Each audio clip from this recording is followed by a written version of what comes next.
Morris, and welcome to yet another edition of JPI TV Sports. I'm Dan Pizzanti. And I'm Kieran Nafino. Let's start off with the NBA. The playoffs are here, and, let's talk about the end of the regular season. The scoring title between Kevin Durant and Kobe Bryant. What do you think about that? Well, I think that if Kobe Bryant played the last game, he could have won it because he has so many 40-point games. He probably could have had another one. So I think if he played that last game, he definitely could have won. Well, I think Kevin Durant is an amazing scorer, and Kobe Bryant is an amazing scorer. But I agree with Kobe not to play. He wanted to rest up for the playoffs, and he probably doesn't care if he wins 3 scoring titles, to be honest with you. Kevin Durant, congratulations. You won another scoring title.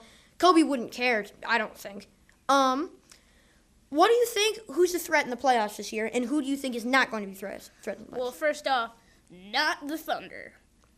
A lot of people are going to disagree with me, but I'm saying not the Thunder. The Thunder, if you look back at the end of the season, they barely won any games. They did not do well at the end of the season. But if you look in the middle of the season, they're unstoppable. They beat the best team in the NBA, the Bulls.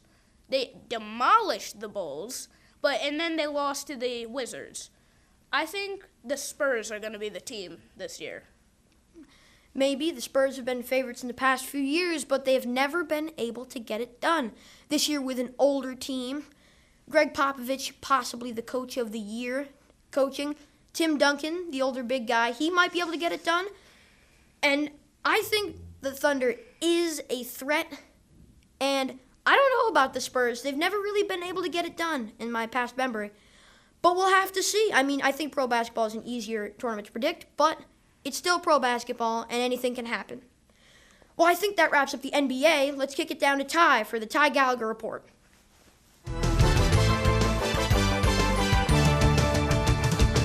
I'm just impressed with the way the Capitals are playing the Rangers. After in the first round, just feeding the Bruins and just slamming them down to the ground.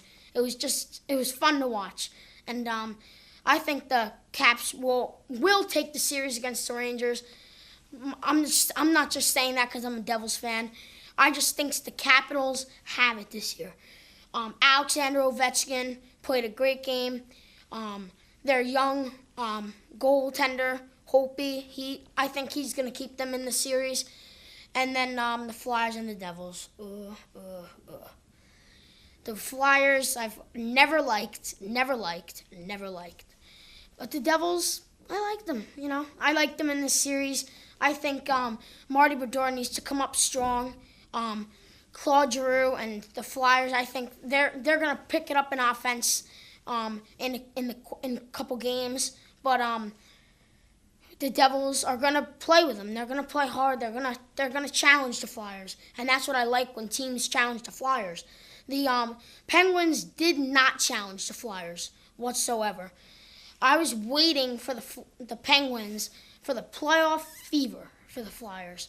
The fever is where the Flyers lose, and that's what I like. But right now, I'd rather be playing the Flyers than the Penguins. And I was hoping that the Rangers would lose the first round. The Ottawa Senators played them very well, and I think it's very different this year. So I'm going to send it back down to Kieran and Dan. Thank you for watching the Ty Gallagher Report.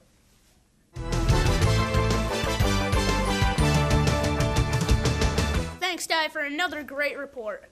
Now it's time for our viewer email segment. The first question is for Dan. Dan, I don't see a lot of the Mets. This is from Stephen Jacob Freer. I don't see a lot of coverage about the Mets. Do you think they will finish above 500 this year? Well, to all of you out there, I have a confession to make. Not only am I a Red Sox fan, but I am partially a Met fan. Why am I a Met fan? Because I think of the Red Sox and the Mets as friends. They both don't like the Yankees. That's why of course they're not friends, but I've always liked to think of them in that way. Do I think the Mets can finish over 500? Yes, I do. I have faith in the Mets, and I think they can do it. It's going to be very tough. They need some pitching. They need some hitting. Darryl Strawberry is not walking through that locker room door anytime soon. So the Mets got to get their act together. They need everything to work good. It's going to take a lot, but they can do it. What do you think about the Mets? Yeah, I do think they're going to finish above 500. As much as I hate to say it, I think they're going to finish above 500 because not many teams don't. And we have nothing against those people who don't finish above 500, just so you know. But it's pretty hard to finish below 500. But there's still a lot of competition, so they're going to need to work hard to do it. And the next question is, do you think Oklahoma will capture the crown? Well, yes. I think Oklahoma can capture the crown because Russell Westbrook is too good. Kevin Durant is too good. Their team is too good. I think they can do it. I think they'll do it pretty easily. And if they don't, then Miami will take it because it's just the Thunder's year. You know when it's a team's year. You just know it. You can feel it. And it's their year. So if the Thunder doesn't take it, the Heat will because LeBron's due. You are past due, LeBron. I think he will take it if the Thunder doesn't. What do you think? Well, I answered that question in the beginning of the show.